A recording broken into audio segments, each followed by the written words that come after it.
Welcome to our channel. Whether you're looking to relax, unwind with bedtime stories, or discover unique ways to de-stress, we are dedicated to providing you with the most serene and tranquil experience. Subscribe to our channel and join us in exploring captivating traditional culture and mysterious stories together. Once upon a time, there was a man named Jasper. This man was very rich and a magician. He had a son named Hugh, who was 5 years old. Jasper watched over his people, his buildings, his fields, and his gardens all day long, but at night, after his son had gone to bed, he climbed up on the roof and played with his magic. Jasper wanted to know in advance, by means of his magic book, with whom his son Hugh would marry when he grew up. He hoped that his son would marry a rich girl. He said, may he please a rich princess. One night, Jasper played with his magic book all night long until the sun rose in the east. He said sullenly, my magic book tells me that the wife my son Hugh is asking for is not a rich man or a princess, but also a very poor girl. The sun had risen in the sky, and not wanting Asterisk to go to bed, he rode to the city, and on the way he saw a very poor old man sitting by the side of the street, looking sad. Why are you so sad? Jasper asked him. I have 5 young children, said the old man, and now my wife has given birth to a little girl, the 6th. My family is very poor, so how can I afford to feed this child? How can I earn more money if I cannot do more work? The magic in Jasper's body told him, when this girl grows up, she will marry my son. I have to think of ways to keep my son from marrying such a poor girl. Old man, said Jasper, I can see that you and your 5 children do not want this newborn girl. Just give her to me. I have plenty of money, and I can take her to my big house, and my servants will take care of her. Go back and tell your wife that I will come back at this time tomorrow, and you can tell me then whether you wish to give me the child or not. The old man went home and discussed the matter with his wife for a long time. The poor mother was very unhappy in her mind. At last she consented, saying, alas, it is best for our child. If she stays here with us, she will not get enough to eat, and may only die. All right, we'll give her to a rich man in the city tomorrow. The next morning, the old couple gave their little girl to Jasper, and they went home weeping, but they said, we have done right by her in giving her to a rich man. Jasper took up the little girl, mounted his horse, and hurried away. In a little while he came to the little river and threw the poor little girl into it and said, this is what you get. Then he went toward his high house and returned to his little son Hugh. But the girl was not drowned. The clothes she wore, which held her up in the water, floated to a poor fisherman who was sitting by the river.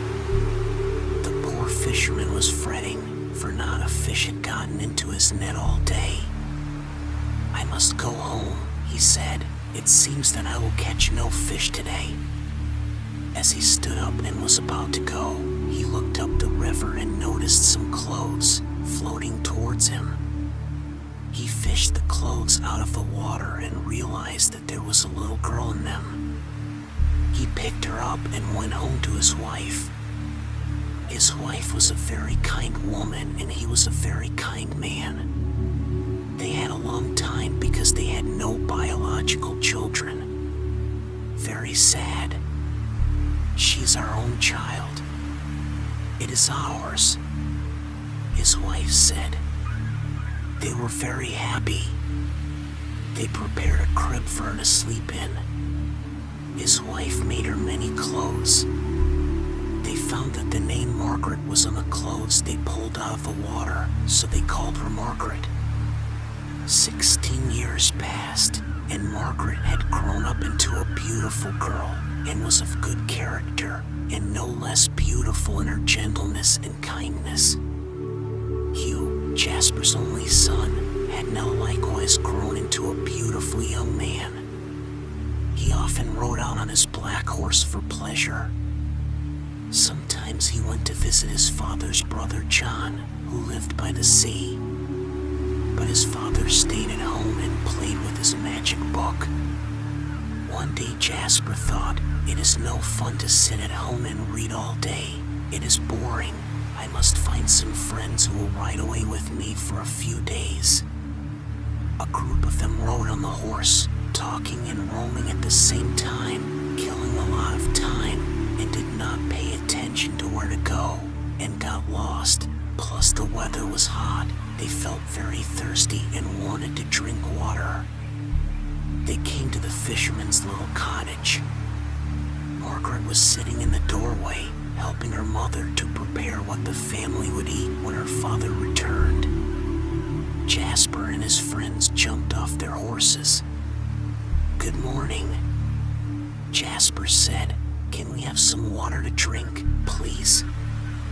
We've traveled a long way and it's hot, so we're really thirsty."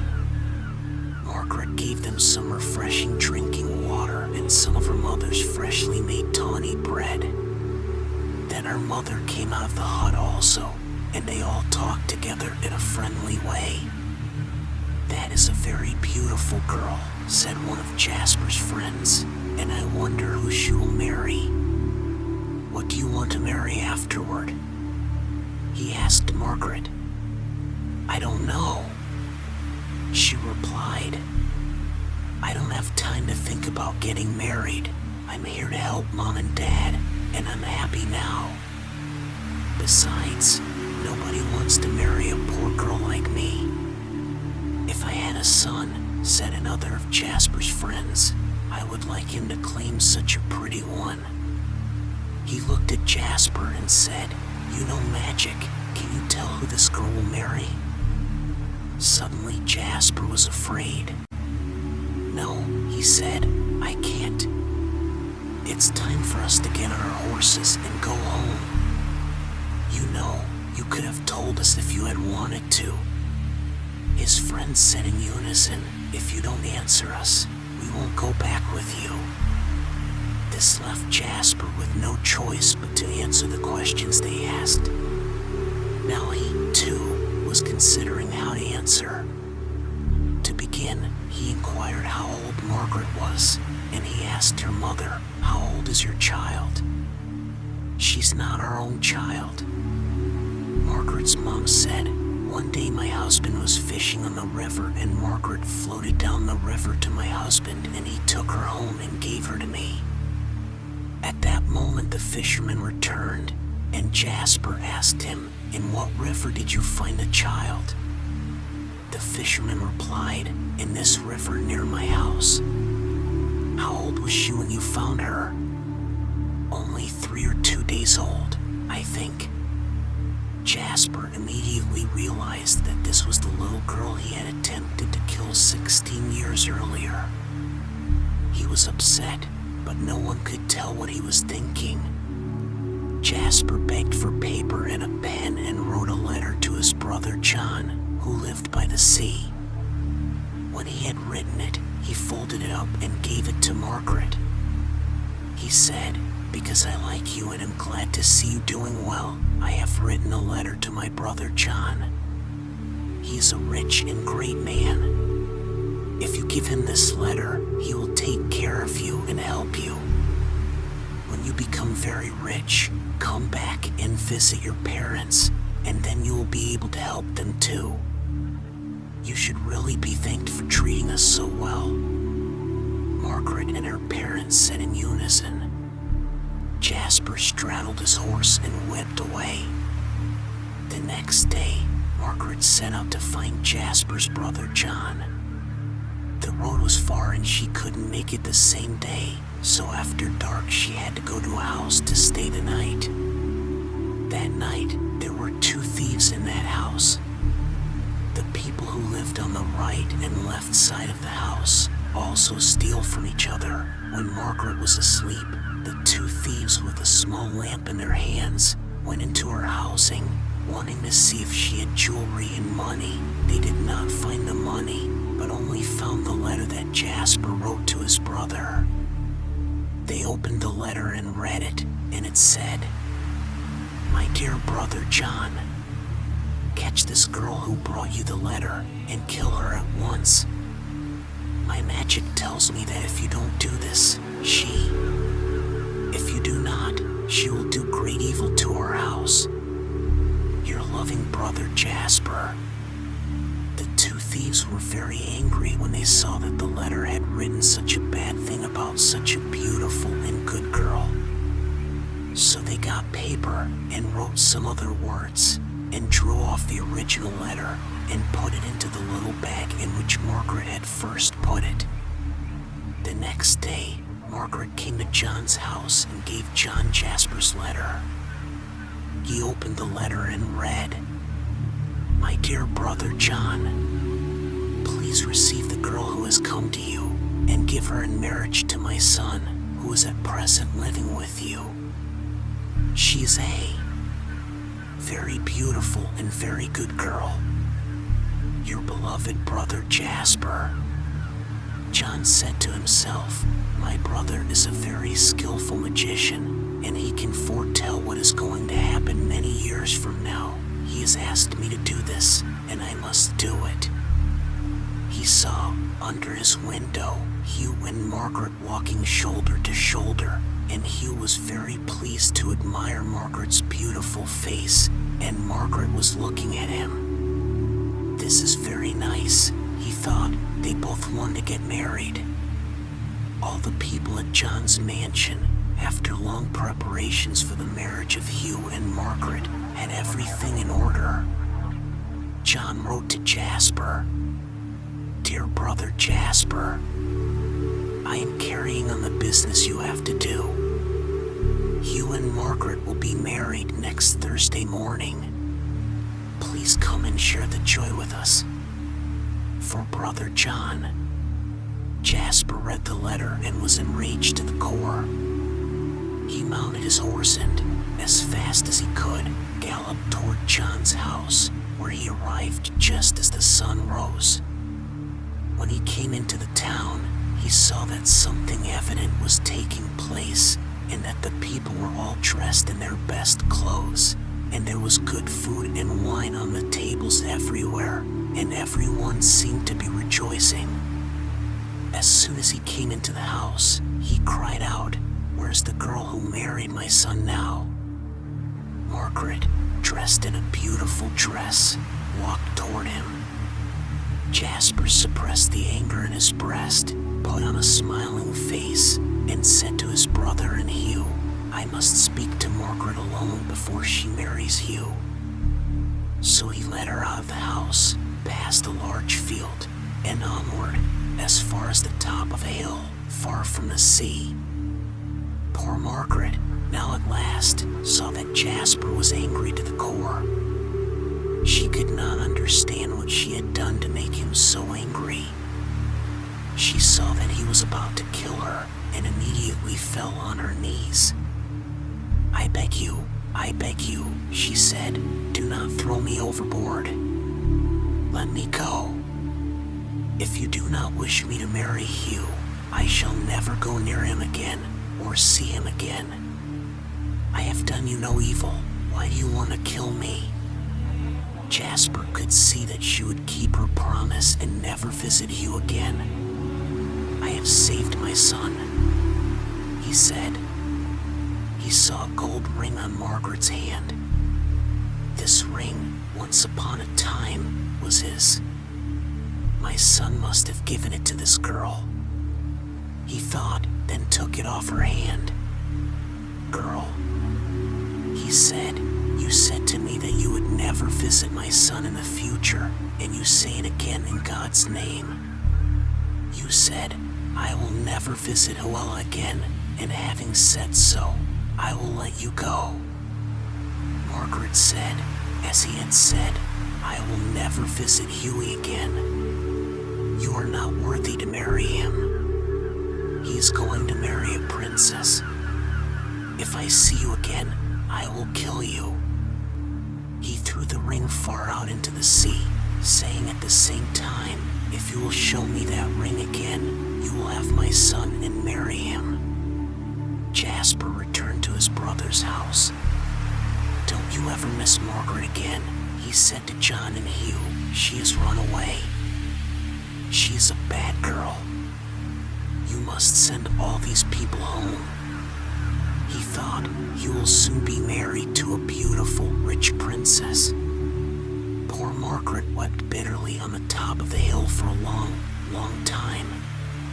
She did not want to die, but was very sad, for she had now lost Hugh, whom she had loved very much. She thought, I must get away from here quickly and get a job to do. I like to cook, and I am a good cook, so I will go and be a cook. In a little while I can go back and visit my mom and dad and bring them some money. She thought of the fisherman's cottage, which was now far away from her, and remembered how she had always been fast and happy there and was not sad. She found work at a rich man's house and made food for the master and his guests to help each other. Later, her mood improved and she had fun in life. It is a good thing to do the work you want to do to get rid of your worries.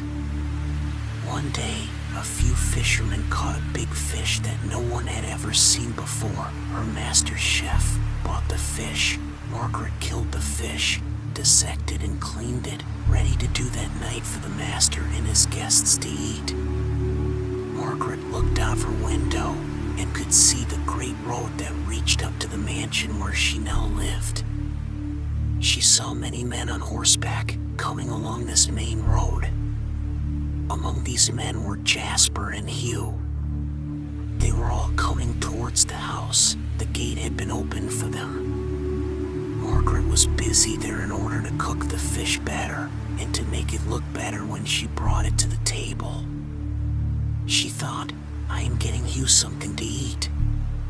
At that moment, she saw something shiny and gold in the belly of the fish, and on closer inspection, it turned out to be a ring. The ring must have been swallowed by the big fish in the sea. She took the ring out of the fish's belly and cleaned it. When the work was done, she washed her hands and put the ring on the hand Hugh had put it on. That night, when all the guests of the host were seated, they ate the beautiful food that Margaret had helped to make. Everyone seemed happy. Jasper was happy too, for he found that someone was going to marry Hugh. She was a rich princess, but Hugh did not love her, and she did not love Hugh. Jasper said, "This fish is delicious. It's cooked so well. Which chef cooked this beautiful fish so well? Please introduce the cook who cooked it so I can see her and thank her." Margaret was brought to him. At first he did not recognize her. However, he immediately understood who she was. Now at last he awoke to the fact that all was of no avail. His magic had forewarned him, and Margaret was not a bad person. He took her hand and saw the ring she wore on her hand that had once been his. "I'm glad to see you," she said, "because I have something of yours." She took the ring from her hand and gave it to him. Jasper, who was only greedy for money, but not too bad-hearted, said, "You have given me back what was mine. Now, if you want it, I must give it back to you, for my magic told me long ago that it belongs to you. I must give you my son Hugh." His son, Hugh, came toward them at that moment. He looked very happy and immediately took Margaret's hand. Hugh and Margaret were finally united and lived happily ever after. Margaret took her aged father and mother and lived in a small house near their home.